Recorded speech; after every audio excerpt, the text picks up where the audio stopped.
morning, good afternoon, good evening, whatever it is for you. Today I want to talk about two things before you decide to become an author. Like most writers, we're on the fence for a very long time. We don't know when to actually fully commit to this thing you want to do.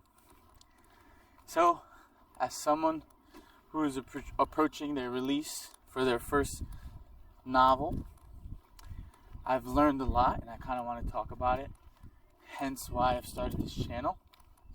Hence why I started to kind of build like a little platform, because I know there's people out there with questions. So I'm going to keep it short. I just want to talk about two things. I want to talk about effort and intent.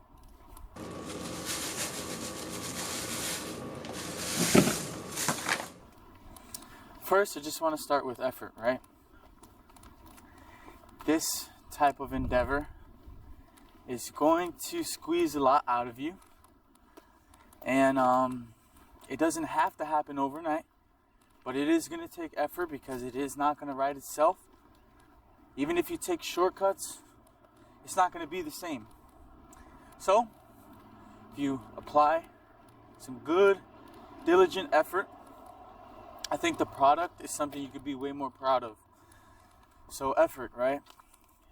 It's going to be long nights, long days, and especially as you reach these milestones, like maybe you set it up by like word count, 5,000 words, 10,000 words, 1 page, 2 page, whatever it is.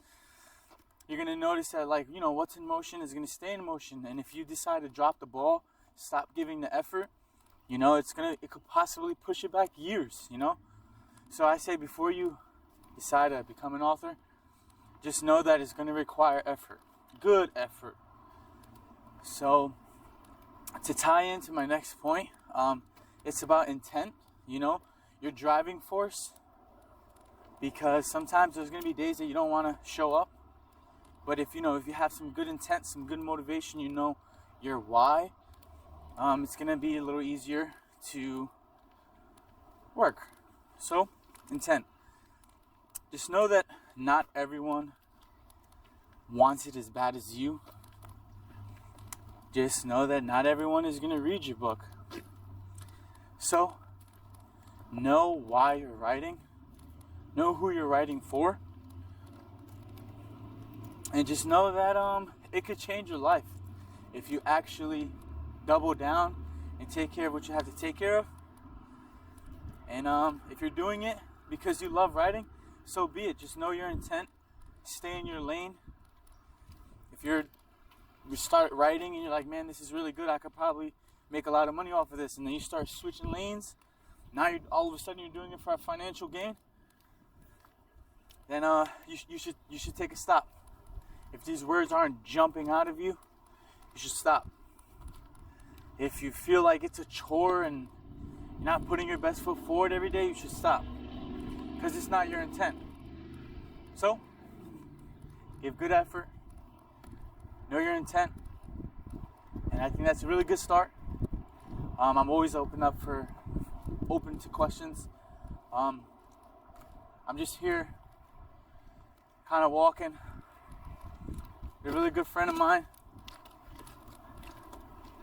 aka my wife, you know, it's who I do it for. But you know, sometimes it's draining, especially as I'm getting closer to my release. And I think a healthy mind is really important, especially if you do want to give really good effort towards that when you're working. To just sometimes get away, find inspiration elsewhere. Sometimes if you're in your office or your writing space, it's just four walls, you feel enclosed a little bit. So I inspire you to get out there, do something different. So that's all I have for you today. It's a Chris Carlo book production. You know what it is.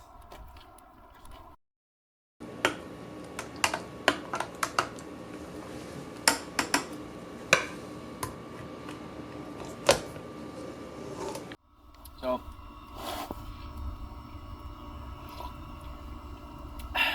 So the camera wasn't rolling, but we're kind of just having a conversation. My wife says, because she's kind of seen the progress, and now that I'm approaching the release, the launch of a novel, she scratches her head. How did you do it?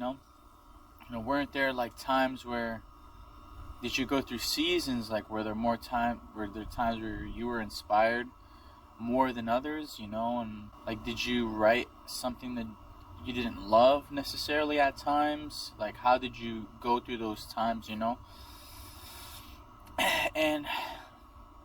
I get it, everyone has that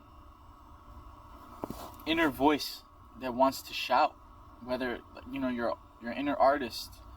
And it's not necessarily like a job where you just show up, you do what you have to do, and you can go home, I would say that the times where my art wasn't jumping out of me, or the words weren't jumping out of me, it strikes you, like, why is this happening? And it's because you're not invested. You're not invested in what you're doing. At the end of the day, like as an artist, as an author, you put these characters in a place, a situation, and if you don't have that relationship with them, even though they're not real per se, if you're not invested in them, like you're not going to hear them speak. The times where I didn't know what to say or how the story would play out, I would just create a situation. I would put the characters there and let them speak and let them tell me what would happen and what they would say, and I kind of just showed up for them, You create, like, the dreams came to you, people, Sometimes you put your dream out there and you expect people to be equally as excited, but no, they're not half the time, They came to you, Those characters, that plot, that story, it came to you. So it's your responsibility to bring them to life, or if not, it won't happen. It's almost like if you're a caretaker or you have children, like if you don't feed them, like they won't get fed. I would say there were more times than not, more often than not, where, you're not inspired. And that's when you should go out in the world. That's when you should try something new, or look for adversity. Like, go search for adversity. Look for a situation that's challenging. Go for a run. Something that like is pushing your limit. And meanwhile, just kind of think about what you've been doing, or release. But let it come to you naturally. And sometimes it takes patience. But you show up for them, and they'll show up for you. So that's kind of my answer with if you're an artist out there or a musician, that song is not going to sing itself. Sometimes, like, just take a break, come back, let the world be your library. There's plenty of inspiration everywhere. But any other questions, just shoot them, email, anything. I'm all open.